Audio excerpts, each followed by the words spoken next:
Qu'est-ce que tu vas faire avec cet argent? Ah, surprise.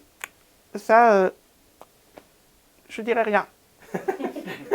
Bonjour, je m'appelle Enzo, j'ai 19 ans et je suis le plus grand champion du Grand Slam avec 239 500 euros et 39 victoires. Je voudrais qu'on vous applaudisse très très fort et je vais vous faire un gros câlin parce que vraiment avoir un parcours comme ça, on a passé 40 dimanches ensemble, Enzo. Le but du jeu, c'est de marquer un maximum de points au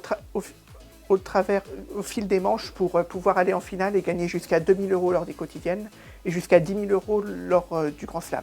Les règles sont simples, on pose des questions, les réponses sont toujours des lettres, uniquement des lettres, même 13 ans après, il y en a certains qui font l'erreur. Et les lettres retrouvées permettent de jouer avec les mots de la grille. Au départ, pas forcément, parce que la première émission, c'était jouer au slam. Je m'en suis tiré in extremis. J'ai aussi eu beaucoup de bons candidats en général avec qui j'ai joué. Disons que je ne sais pas sur quel pied danser, parce que si je dis oui, je vais passer pour un gros prétentieux. Disons que j'ai eu beaucoup de moments où je suis passé à ça de l'élimination, donc arriver au sommet, c'est pas de la tarte. Il y a 3 ans, je me suis mis à regarder le Grand Slam tous les dimanches et j'ai commencé à regarder vraiment tous les jours à partir du premier déconfinement. Je crée même mes propres grilles à la maison. J'utilisais même un logiciel pour générer les grilles, pour que ça rentre, parce que certaines définitions reviennent aussi. Je me suis entraîné en regardant les émissions, d'anciennes émissions aussi, des fois sur le chemin jusqu'au studio, à Aubervilliers. D'abord, pour prendre à main, on se penche un peu comme ça sur le pupitre et voilà, il n'y a pas 36 solutions. Non, Enzo, c'est le Chaours. chaours, c'est ça qui est un fromage. Après, j'ai aussi tendance à prendre les mots les plus à droite de la grille ou les plus en bas, parce que c'était souvent là qu'on trouvait des mots qui revenaient souvent. Et sinon, ce que je peux recommander aux candidats, c'est de bien consulter les dictionnaires de référence, parce que la rédaction aime bien jouer avec les nombreuses significations d'un mot. Forcément, j'aurais bien aimé franchir ce seuil symbolique, mais bon, c'était déjà un parcours fantastique.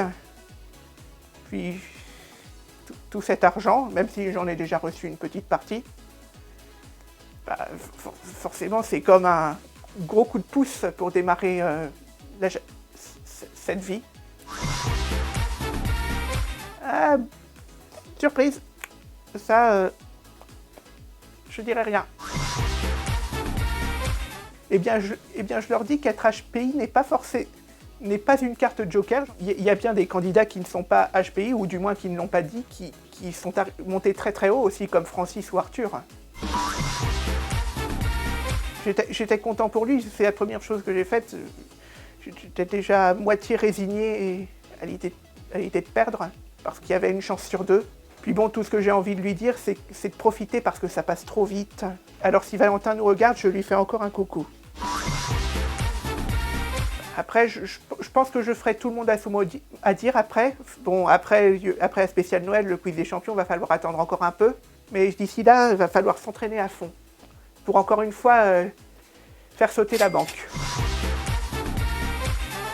La vie continue. Voilà, forcément, toujours cette déception. Ah, si seulement, si, et si, et si. Mais bon, tôt ou tard, il faut regarder droit devant soi et passer à autre chose.